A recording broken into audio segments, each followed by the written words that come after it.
I hear from a lot of women that have been abused and are currently being abused. And many of these women say the same thing. It's my fault. I shouldn't have provoked him. I need to work on myself. Oh, look, he's going to seek help from the pastors. Everything is going to change. There's no way I can leave. I must fix this. I'm the reason all of this is happening. If only I change, if only I humble myself, these problems will go away. Actually, all of this is false. Your husband beating you, your husband cheating on you, your husband violating your identity and your self-worth, your husband degrading you has nothing to do with you. It has everything to do with the fact that he has no relationship with Jesus and he's not saved. Your husband abusing you is not your fault. It's his fault.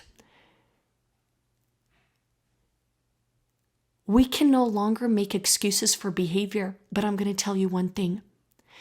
He abuses and he will continue to simply because he can. Because you most likely won't walk out of the relationship anyway. You're most likely going to stay. And why do you stay? Because you don't want anyone to know what's actually happening behind closed doors. You continue to try to make it work, but the reality is you can't. You cannot save your relationship until your husband gets help. This is going to ruffle some feathers, and this is going to hurt many people's feelings, and this is going to make a lot of people angry. But the reality is this. There's nothing you can do to change your husband's behavior until he changes it himself.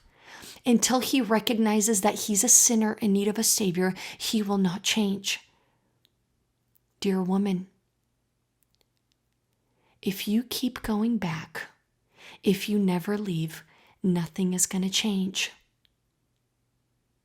As long as you stay in this environment, he will think that he can get away with this. I work with a lot of women just like you. And the truth is this. Many women will never leave. Many women will continue to get cheated on and will stay in the relationship because they are afraid of being alone.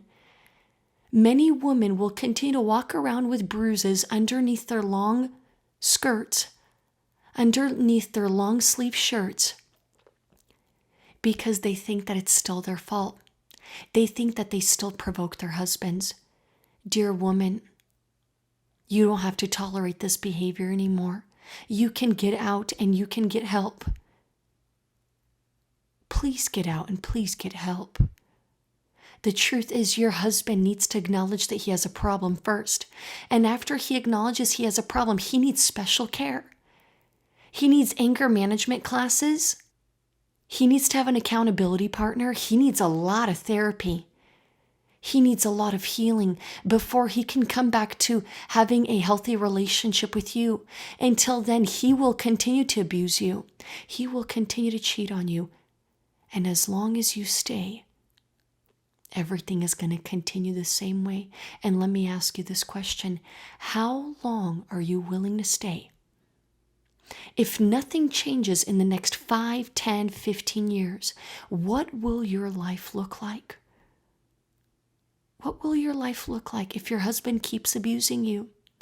What happens if one day he'll kill you? How dare I speak this way as a Slavic Christian therapist? Because there are Slavic Christian women that have been murdered by their husbands who spoke up so many times and nothing ever changed. Their pastors didn't help them. Their family didn't help them. They stayed in that environment because they thought it was their fault and they thought that they could do something to change the abuser's mind. The reality is, the abuser will continue to win as long as you continue to stay put and as long as you continue to stay silent. The choice is yours. The freedom belongs to you, but will you take it? Or will you continue to protect your image and say, we're fine, nothing's going on here? As long as you continue to protect yourself by hiding the truth and not reaching out for help, nothing's going to change.